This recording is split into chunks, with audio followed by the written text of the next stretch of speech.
Assalamualaikum warahmatullahi wabarakatuh. Perkenalkan, nama saya Cikal Tuntas Satria dari kelas 12 IPA 1. Di sini saya akan mempresentasikan sejarah tentang berdirinya Muhammadiyah dan NU. Yang pertama, sejarah berdirinya Muhammadiyah. Muhammadiyah didirikan oleh Kiai Haji Ahmad Dahlan di Kampung Kauman, Yogyakarta pada tanggal 8 Zulhijjah 1330 Hijriah atau 18 November 1912.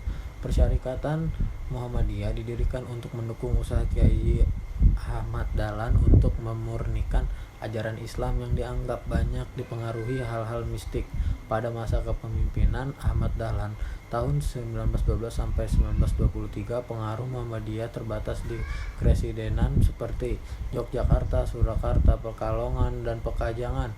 Daerah Pekalongan sekarang, selain Jogja, cabang-cabang Muhammadiyah berdiri di kota-kota tersebut pada tahun 1922. Pada tahun 1925, Abdul Karim Amrullah membawa Muhammadiyah ke Sumatera Barat dengan membuka cabang di Sungai Batang. Agam dalam tempo yang relatif singkat, arus gelombang Muhammadiyah telah menyebar ke seluruh Sumatera Barat, dan dari daerah inilah kemudian Muhammadiyah bergerak ke seluruh Sumatera, Sulawesi, dan Kalimantan. Pada tahun 1938, Muhammadiyah telah tersebar ke seluruh Indonesia. Sejarah berdirinya NU. Nahdlatul Ulama atau NU adalah sebuah organisasi Islam yang terbesar di Indonesia. Organisasi ini berdiri pada 31 Januari 1926 dan bergerak di bidang pendidikan, sosial, dan ekonomi. Suatu saat Raja Ibnu Saud hendak menerapkan asas tunggal, yakni mazhab Wahabi di Mekah. Kalangan pesantren yang selama ini membela keberagaman menolak pembatasan bermazhab dan penghancuran warisan peradaban tersebut. Dengan sikapnya yang berbeda itu, kalangan pesantren dikeluarkan dari anggota Kongres Al-Islam di Yogyakarta pada tahun 1925. Akibatnya, kalangan pesantren juga tidak dilibatkan sebagai delegasi dalam Muktamar Alam Islami Kongres Islam Internasional di Mekah yang akan mengesahkan keputusan tersebut. Didorong oleh minatnya yang gigih untuk menciptakan kebebasan bermazhab serta peduli terhadap pelestarian warisan peradaban, maka kalangan pesantren terpaksa membuat delegasi sendiri yang dinamakan Komite Hejaz, yang diketuai oleh Kiai Haji Wahab Hasbullah.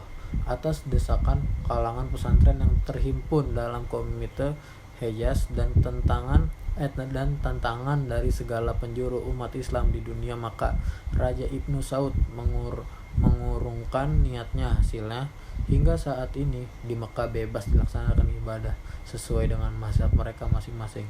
Itulah peran internasional kalangan pesantren pertama yang berhasil memperjuangkan kebebasan bermazhab dan berhasil menyelamatkan peninggalan sejarah dan peradaban yang sangat berharga.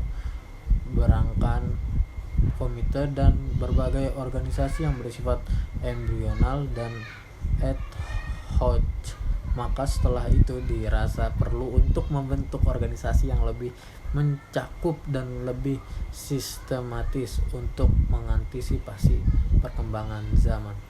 Maka setelah berkoordinasi dengan berbagai kiai, akhirnya muncul kesepakatan untuk membentuk organisasi yang bernama Nahdlatul Ulama atau Kebangkitan Ulama pada 16 Rajab 1344 Hijriah, 31 Januari 1926. Organisasi ini dipimpin oleh Kiai Haji Hasyim Asy'ari sebagai Rais Akbar.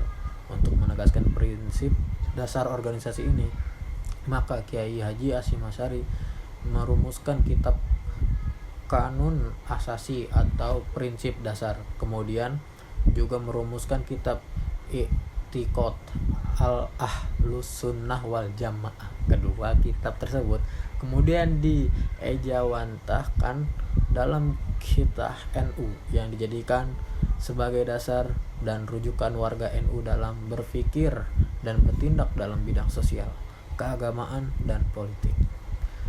Sekian dari saya, Cikal Tuntas Satria. Wabillahi taufiq wal hidayah. Assalamualaikum warahmatullahi wabarakatuh.